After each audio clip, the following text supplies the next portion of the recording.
கார்த்திகை தீபம் சீரியலோட ஒரு சூப்பரான ரிவ்யூ தான் இந்த வீடியோல நம்ம பார்க்க போறோங்க. நம்ம சேனலை மறக்காம சப்ஸ்கிரைப் பண்ணிடுங்க. பக்கத்துல பெல் ஐக்கான் இருக்கும், அதையும் பிரஸ் பண்ணிடுங்க. வாங்க வீடியோக்குள்ள போகலாம். கார்த்திக்கும் ரேவதியும் ஒரு ரெஸ்டாரண்ட்ல வந்துட்டு ஸ்டே பண்றாங்க. அங்க வந்துட்டு மார்னிங் அவங்களுடைய ஃப்ரெண்டும் ஹஸ்பண்டும் வராங்க. அதாவது நம்ம ரேவதியோடைய ஃப்ரெண்டும் அவங்களுடைய ஹஸ்பண்ட் தான் வராங்க. அங்கே வந்து ஹோட்டலில் வந்து சவுண்ட் போட்டுட்டு இருக்காங்க. நாங்கள் ஹோட்டலில் ரூம் புக் பண்ணியிருக்கோம், ஆனால் ரூம் கொடுக்க மாட்டேறீங்க அப்படின்னு சொல்லிட்டு.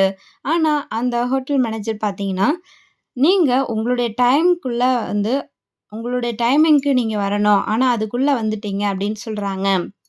அப்போ 2 பேரும் வந்து வாக்குவாதம் பண்ணிக்கிட்டு இருக்காங்க. அப்போ கார்த்திக்கும் வராரு. வந்துட்டு, "என்ன பிரச்சனை?" அப்படின்னு சொல்லி கேட்குறாங்க. "சார், இவங்களுடைய ரூம் புக் பண்ணியிருக்காங்க, இல்லன்னு சொல்லல. ஆனா அவங்களுடைய டைம் வந்து இன்னும் இருக்கு. ஆனா அதுக்கு முன்னாடியே இவங்க வந்து வந்துட்டாங்க. இப்போ போய் ரூம் கேட்டுட்டு இருக்காங்க. ஆல்ரெடி ஸ்டே பண்றவங்க இன்னும் வந்து ரூம்ல வந்து கேன்சல் பண்ணி அவங்க வரல. ரூம காலி பண்ணல." அப்படின்னு சொல்றாங்க. அதுக்கப்புறம் பார்த்தீங்கன்னா, இவங்க பேசிட்டு இருக்கும்போதே ரேவதி வந்து பார்த்துட்டு இருக்காங்க. இவ இங்க என்ன பண்றா? நமக்கு வேற கல்யாணம் ஆயிருச்சே!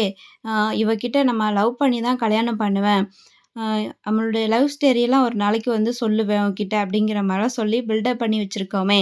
இப்போ எனக்கு கல்யாணம் ஆயிருச்சுன்னு தெரிஞ்சா, இவ கொஸ்டின் மேல கொஸ்டின் கேட்பாளே! என்ன பண்றது? அப்படின்னு சொல்லி நம்ம ரேவதி வந்துட்டு ஒளிஞ்சு நின்னு பார்த்துட்டு இருக்காங்க. அப்போ நம்ம ரேவதியோட ஃப்ரெண்ட் பார்த்தீங்கன்னா பார்த்துடுறாங்க. ரேவதி அப்படின்னு சொல்லி கூப்பிடுறாங்க. ரேவதியோட ஃப்ரெண்டு. ரேவதியா? அவங்கள உங்களுக்கு தெரியுமா? அப்படின்னு சொல்லி நம்ம ரேவதியோட ஃப்ரெண்டு கேட்குறாங்க.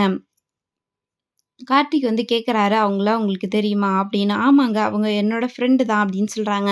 "அப்படியா? சரி வாங்க எங்க ரூமுக்கு போலாம்" அப்படின்றாங்க. "எங்க ரூமுக்கா?" "ஆமாங்க. அவங்க என்னோட ஒய்ஃப் தான் வாங்க" அப்படின்னு சொல்றாங்க. அதுக்கப்புறம் ரூமுக்கே வந்து கூட்டிட்டு போயிடுறாங்க. என்னடா இது இவ கிட்ட இருந்து தப்பிக்கலான்னு பார்த்தா, இவங்க வந்து இவங்கள ரூமுக்கே வந்து என்னமோ விருந்தாளி மாரி கூட்டிட்டு வந்துட்டானே அப்படின்னு சொல்லி ரொம்ப கோவப்படுறாங்க. அதுக்கப்புறம் ஓகே நம்ம இங்க ஸ்டே பண்ணிக்கலாம் கொஞ்ச நேரத்துக்கு அப்படின்றாங்க.